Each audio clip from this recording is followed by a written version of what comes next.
ہمارے ہاں تو کوئی نظام نہیں ہے نا، نہ زکوٰۃ کا نظام ہے نہ عشر کا نظام ہے۔ اگر عشر کا نظام صحیح ہو جائے نا اور قابل اعتبار لوگ عشر کو جمع کرنے لگ جائیں، یا گاؤں کے اندر ہی کچھ لوگ آپس میں مل جائیں، ضروری ہے کہ باہر سے آ کے لوگ عشر جمع کریں، نہ گاؤں کے اندر ہی جن کے اوپر آپ کو اعتبار ہے آپ ان کی نگرانی خود کریں۔ 4 لوگوں کو اپنے گاؤں میں سے 4 کو 2 کو 3 کو 1 کو کم سے کم 2 ہونے چاہیے، جو آقا کریم علیہ الصلوۃ والسلام نے فرمایا ایک کے ساتھ شیطان بڑا غالب آتا ہے، 2 ہوں گے تو کم اس کا حملہ کم ہو جائے گا۔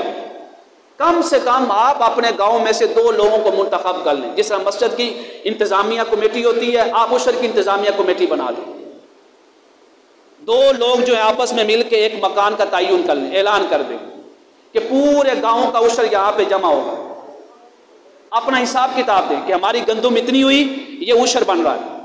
ایک جگہ پہ جب مہینے کے بعد اس گاؤں کی ساری گندم کی کٹائی ہو جائے گی، عشر جمع ہو جائے گا، وہاں سارے گاؤں کے کسان غریب مزدور جتنے لوگ ہیں وہاں جمع ہو جائیں، سب کے سامنے حساب کر لیں، یقین کریں جتنا عشر اس گاؤں کے اندر تقسیم ہوگا اس گاؤں سے غربت ہی ختم ہو جائے گی۔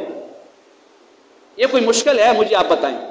اگر ایک گاؤں میں 100 گھر ہیں، وہ 100 گھر میں سے 2 بندے نہیں منتخب کر سکتے، اس کی نگرانی اور ان کو سارا کچھ دیکھ بھال بھی گاؤں والوں نے کرنی ہے۔ آؤ میرے پاکستانی دوستوں، ہر گاؤں یہ نظام کیوں نہیں لانا چاہتا؟ کیا سارے کام ہم نے حکومت کی طرف سے دیکھنے ہیں کہ حکومت کرے؟ وہ تو جو کرے گی سو کرے گی، ہم تو خود کریں، ہم اپنے گاؤں کے نظام کو تو بہتر کریں، شریعت کے مطابق لائیں، سارے جمع ہو جائیں۔